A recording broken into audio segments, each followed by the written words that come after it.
Hey guys, wow, glare. Hey guys, it's Casey.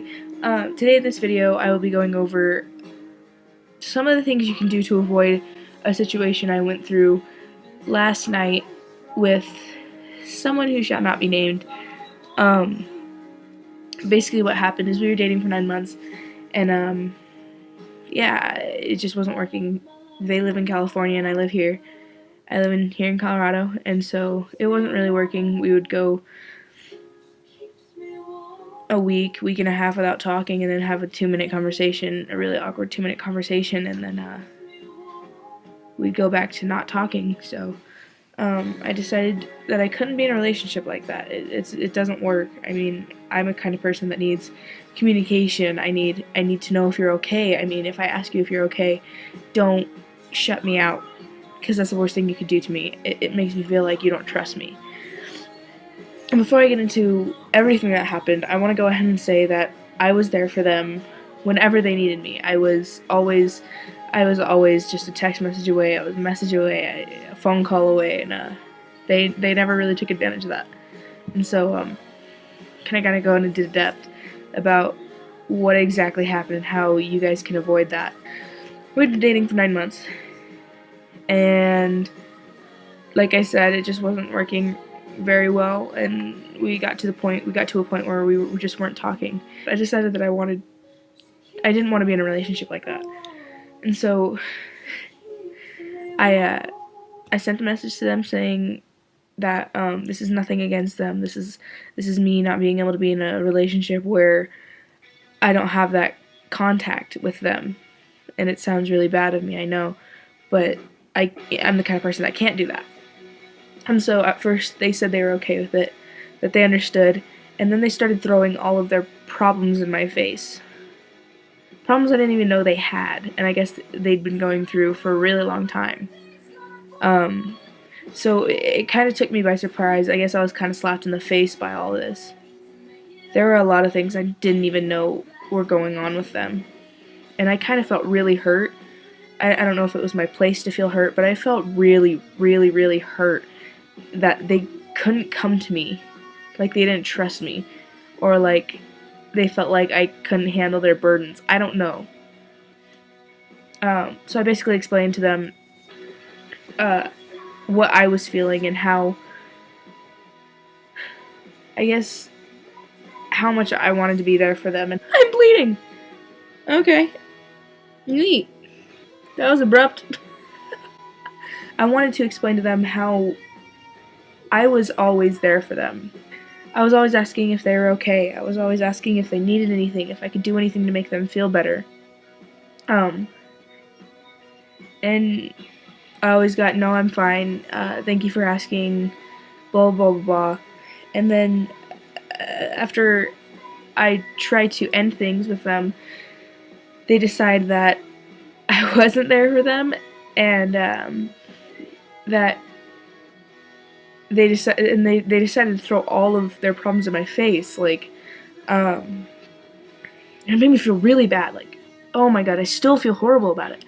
It was like they threw the fact that they're struggling with anorexia, depression, I guess a lot of family issues. I had no idea any of these things were going on. If I did, I could have helped. I could have done everything in my power to help them. But I wasn't really informed. And so I got frustrated after they told me that I was never there. And I got really mad.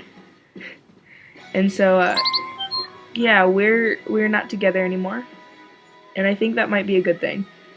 I made sure we're still in contact with each other. We'll probably still be in contact with each other for a while, but I mean, it's just to make sure that I can check up on her and make sure she's doing okay, even though she probably won't tell me what's going on with her.